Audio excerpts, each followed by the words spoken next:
From a combat perspective, I always, and I still feel like the meat and potatoes of any God of War game is combat.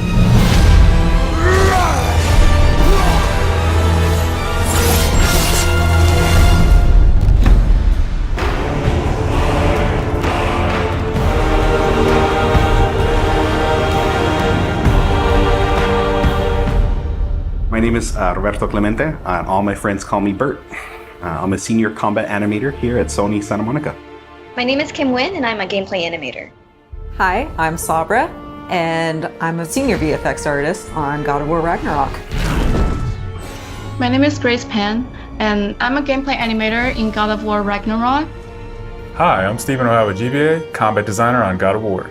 And I create interesting and memorable creatures that players like to attack and defend against. As an animator, you gave life to characters. You make them move, you gave them personalities, you gave them weight.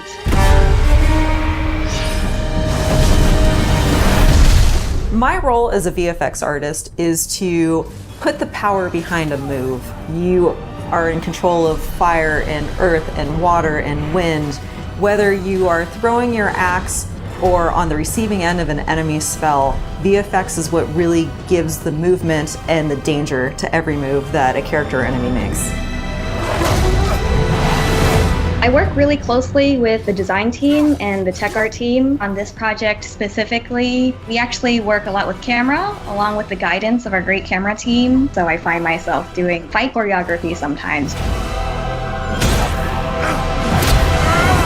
One of the most challenging parts about being a combat designer isn't the technical implementation of creating a creature, but it's really navigating that line between frustrating and engaging. We want to make something that makes players lean forward and focus and really try hard against that enemy and feel good about overcoming that, but we don't want to make them feel defeated if they can't figure something out. And then it feels rewarding when you win, not because it was impossible, but because it was fun and engaging. After the last game, we've heard the community cry out for more mini-bosses, bigger creatures, and enemy variety, and this time we really leaned into that. So in God of War Ragnarok, you're going to be traveling to all 9 realms, and each realm is going to have like its own theme of enemies that are very unique to that space. For example, in Alfheim, we're familiar with the Dark Elves, but this time around we're going to be fighting Light Elves, such as the Light Elf Warrior. One of the key learnings from the last God of War game is we don't have to think about the camera and how close combat is going to feel. We already have that knowledge, so we can build upon the close camera that we have, and we can iterate on enemies, creating more interesting scenarios. In the last game, Atreus was just starting to fight alongside Kratos, and he was learning from the master tactician. So in this game, he's trying to prove himself a little bit more, and we built upon those mechanics with him.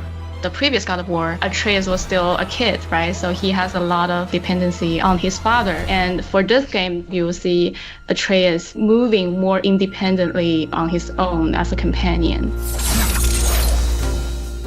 In regards to VFX for Kratos, I think what the players really love is the powerfulness of it.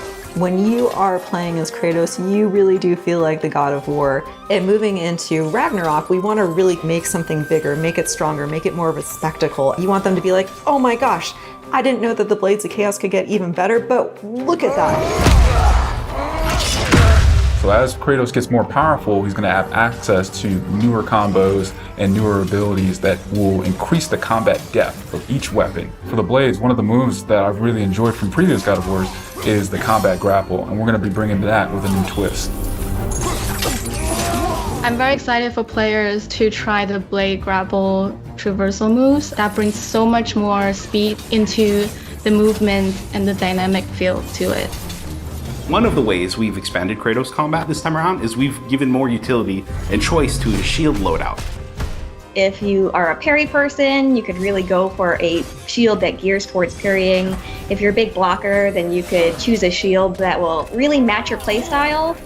One new mechanic or element that I'm really excited about is these combo finishers. Building up the stun meter this time around is going to lead to different ways to basically decapitate the enemy. You're going to be able to choose, which weapon you want to have when you kill a guy. Another feature that we've added for Kratos is his new pre-fall attacks. You could jump off a ledge, and if there's an enemy below you, you could slam down on him. There's such an emphasis on verticality in some of these fights that it's super engaging. And as Kratos, now that you have so much mobility and that you can also take advantage of that verticality, I think it just adds such another interesting layer to a fight. In God of War Ragnarok, we've enhanced the Kratos and Atreus duo. He's going to initiate a little bit more and be aggressive. He's going to fight alongside you and sometimes even surprise you with his combo abilities too. Some of the new expanded companion actions that you'll see Atreus do leverage the fact that he's older now, he's bigger now. And he's different from Kratos, so his magic has a different flavor. Not only that they fight side by side together, there are also a lot of mini games and player interaction moments. For example, like the puzzle systems and the set pieces. You definitely will see a lot more collaborations between father and son.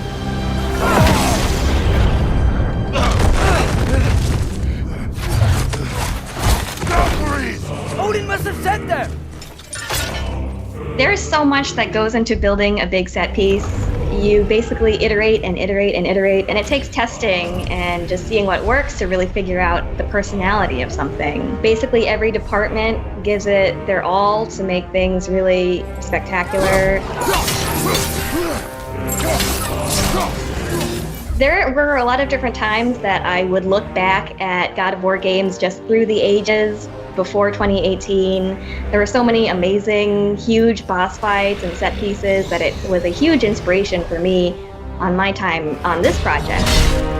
For the old father! Our design philosophy for creating new and memorable enemies is basically making them a combat puzzle, similar to like chess, and focusing on the chess pieces. Each piece has its own theme and its own use. You need to be able to see what's happening in an instant and be able to react as the player.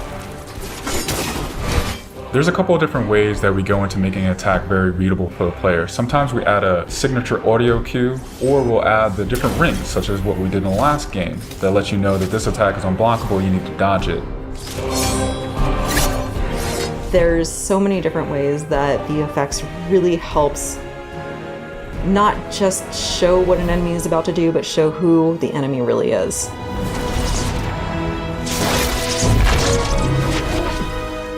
Everything you design has to be surrounding the essence of the character and a story. It's what makes it believable and memorable in the first place.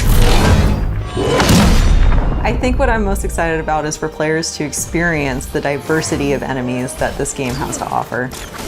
You will be fighting everything from small little creatures to things that will take up the entire screen. All of their designs run the gamut. I think each one looks so much different from the next one, and each of them have their own play styles and their own little fantasies that go into it.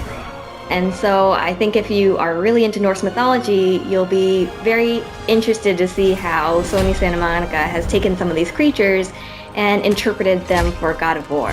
Everything that goes into the game, there's emotion behind it and intent behind it, and by the time it gets to you, everything that you've seen that you're going to play and experience has been sweated over, bled over, tested, and is fun to play.